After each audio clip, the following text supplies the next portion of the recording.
Hello and welcome back to another episode of Critical Reactions with your host, Bryan. We're going to wrap up this week with some brand new music from, I believe, a smaller band. The group is called The Big Band of Boom, and the email instantly caught my attention, describing themselves as a rock juggernaut composed of some of Birmingham's finest musicians, a 12-piece rock band with a 6-piece horn section setting forth to redefine everything you know about heavy guitars and big band brass. Yeah, that's going to catch my attention 100%. So that's what we're going to be checking out today.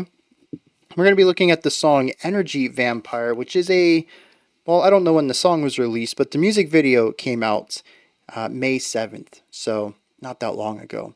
Let's dive into this and see what Big Band of Boom is bringing to the table today.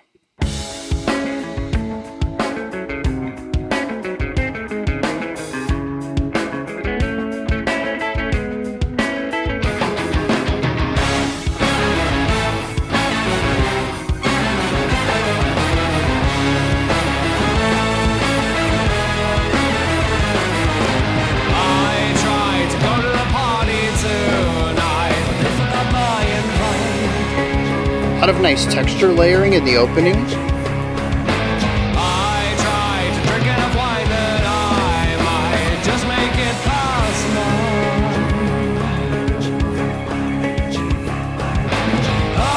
Yeah, a lot of nice contrast there between the layers, the volume, even the drummer coming in with the cross stick instead of the full hit.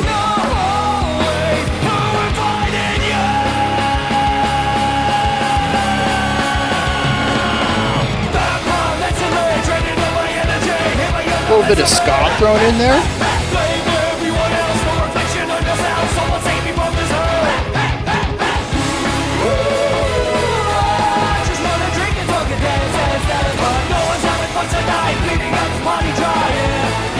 Guitars throwing down chords, the brass with the secondary melody.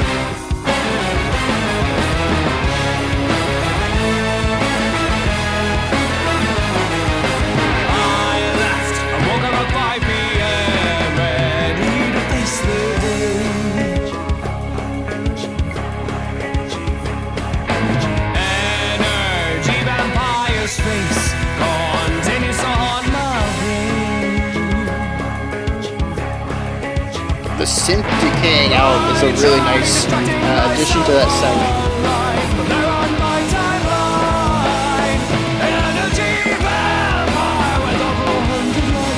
Think that you're so cool, think your shit is true. Condescending narcissist and take me for a fool. Ask me how I am, you don't give a damn. You just wanna brag about yourself cause you're a vampire. Mentally training out my energy, if I get the mental way. Blame everyone else, no reflection on yourself. Someone save me from this hell. I just wanna drink and drunk and dance, dance, dance. Boy, no one's having fun tonight. Yeah, I'm on board for this.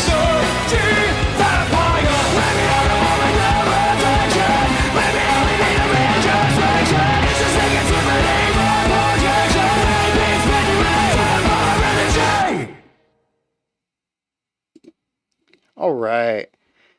That was short though. I don't think I checked out the length before I tossed it on. Not even 3 minutes, 2:45. I want more of that. There's no two ways around it.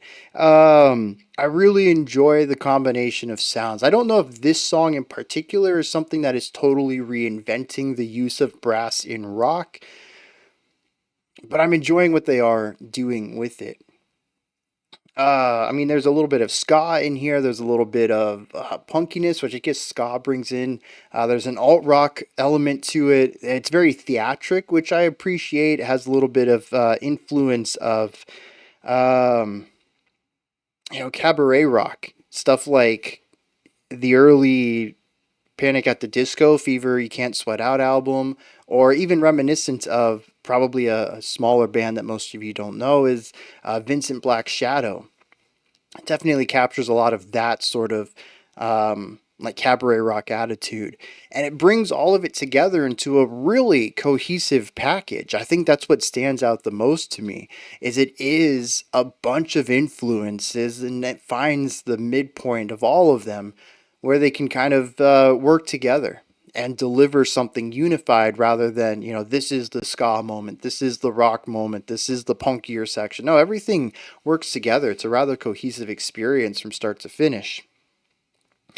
This, I don't know I don't know if this is a strong showcasing of what they're going to do, though. It's a short song, which means we don't really get a lot of exposure to it.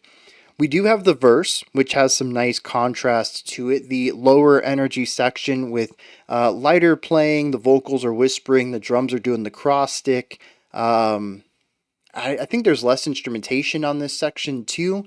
And then the higher energy part where everybody switches up to basically reversing everything I just talked about. The vocals are full power. The drums, the snares being hit with the end of the drumstick rather than cross stick. The horns are playing loud and vibrantly.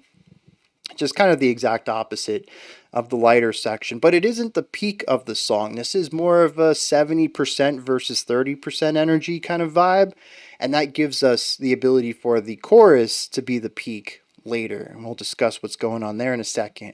But I like this contrast in the verse.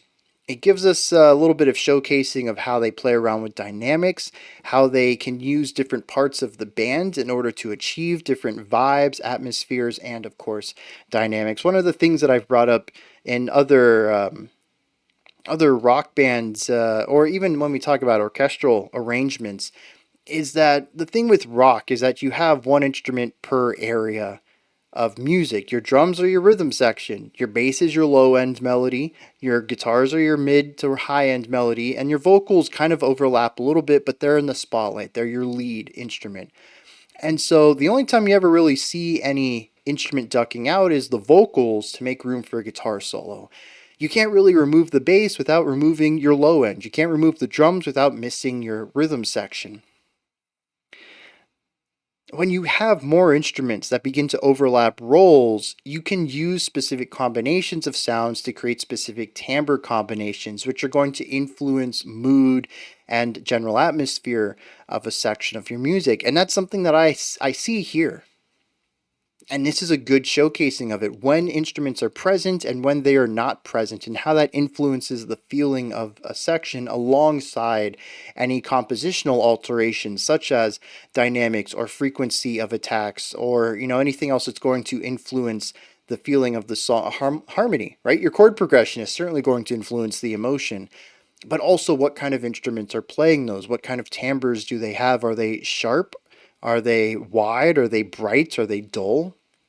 They're all going to change the perception of the section. It's like painting with different shades of colors. Yeah, you're going to have a blue and a yellow and a green or whatever, but what shade of blue? And that's where timbre comes into play, is it allows you to have shading to your music. And there's a variety of instruments that can cover all of the same roles or similar roles.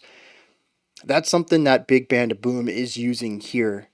It's not just the compositional contrast between the lower and the mid energy parts of the verse, but it's also what kind of instruments are present at those moments.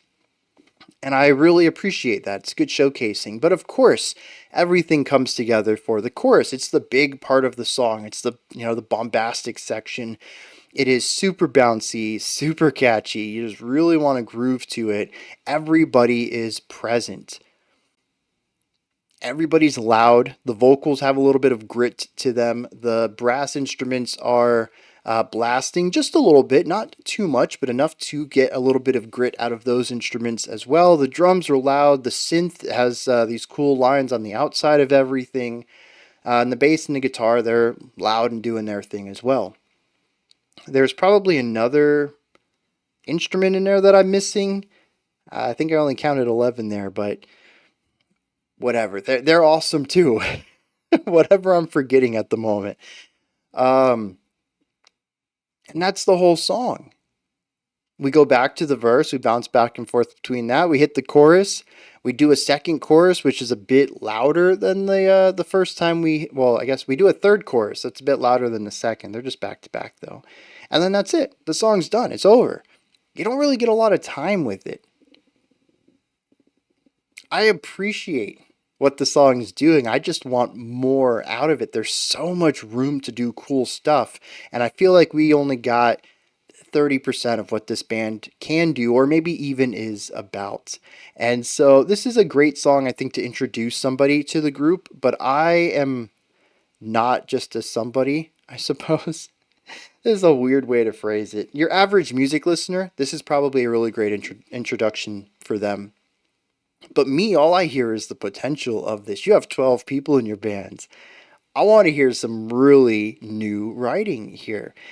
And that, you don't have to change style. You can stick with this, punky, ska, rock, theatric stuff. Go for it. I mean, you're hitting all the right marks for me anyways. Those are the genres I really like. Um, but let me see something interesting. I think what I really would like to see is maybe places where the brass section isn't unified. Everything they did in this track was as one. If you were to write this for sheet music, there's 12 musicians in this band, but there's only 7 parts. The brass is just the brass section. They have one part. They all play the same thing. Let's divvy that up a little bit. Let's turn these tracks into 12-part songs. There's not a lot of playfulness, I think, between the brass and the guitars and the vocals. You have 3 sets of instruments that all can take over the lead instrument. Let's hear some counterpoint, right? We have some texture layering on here. We have harmony. Sure, there's certainly places where these instruments play together, but there's also a lot of room to expand things out. But like I said, this is just one track and a short one at that. It's quite possible that any of these things that I would love to see this band explore are already explored on another song. And that's where I'm sitting with this. These aren't criticism. These aren't things that I think would improve the song in any way. These are things that I just want to see the band do. I think this song as a whole is fantastic. It gets to the point, it does its thing, it's high energy, it's infectious, and it gets out before it gets stale. I cannot complain about that at all. But given the resources of the band and their penchant to already kind of lean into some of these things, I wouldn't think about them if the band wasn't already kind of alluding to them, kind of teasing out some of these ideas. That's all I want to see. I want to see them lean into the wide palette they have and really fully explore that. So yeah, not really criticism, just what I'm looking forward to as a fan of this song and their unique setup. You just don't see this kind of stuff very often as far as instrumentation. Excellent start though. Definitely a group I'm going to be keeping an eye on, and I'm really hoping there's more work, more art of theirs out already. This one single, if this is their only single, I'll be a little disappointed, but I have stuff to look forward to then, I suppose. Oh, they have one more song, Propane Nightmares. It's a live playing though, which quality might be good, might be bad. Live recordings are getting pretty good these days, but it's also sub 3 minutes, so might not be exactly what I'm looking for either. But I expect it to be just as infectious as this. I'll look forward to that though. Let me see if I can find some lyrics on this. Otherwise, we're going to wrap this one up. Alright, I couldn't find lyrics, so I just listened to the song. Again, the vocalist is rather clear with their enunciation, and it also allowed me to kind of focus a little bit more on the vocal delivery, and there's more nuance to it than I remember. It's not just a softer voice for the verse and a more powerful one with the grit for the chorus. There's a lot of nuance to it, tapering off of notes and vibrato delicately placed in specific places.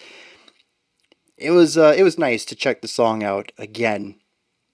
Lyrically, I didn't catch all of the words, but generally speaking, it's about going to a party and there being somebody who is only there to be an energy vampire, to collect that. They thrive off of being around people, of being in public places and having the spotlight on them. And how they will kind of insert themselves into any conversation or any group of people and somehow direct the conversation back to themselves somehow.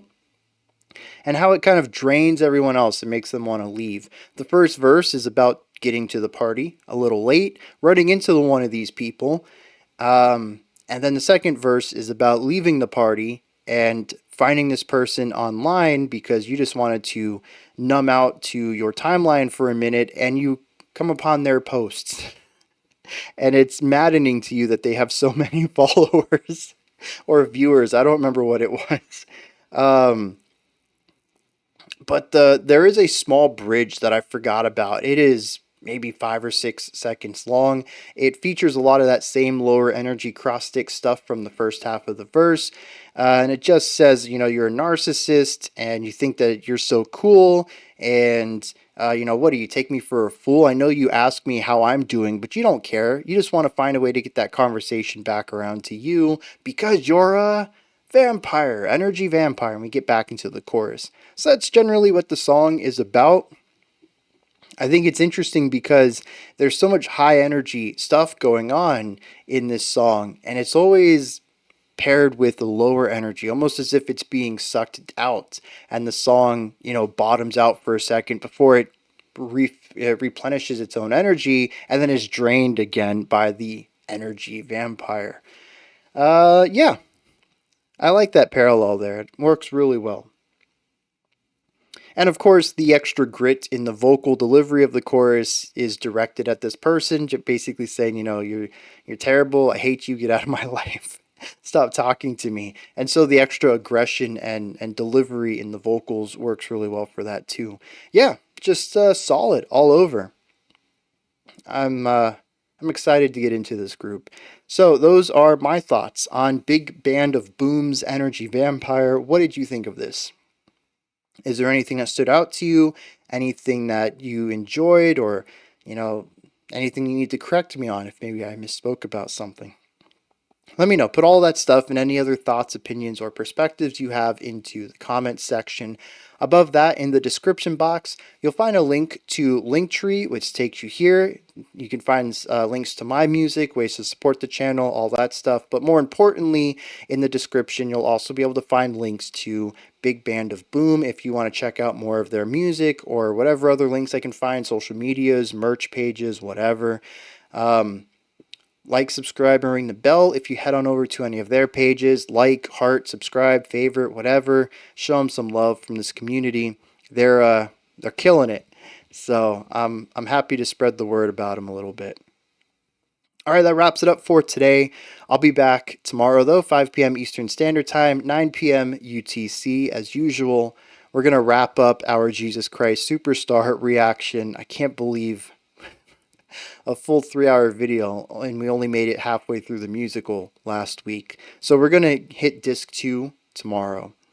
All right, until next time, remember to be critical, not cynical, of the music you listen to, and have a fantastic morning, afternoon, or evening.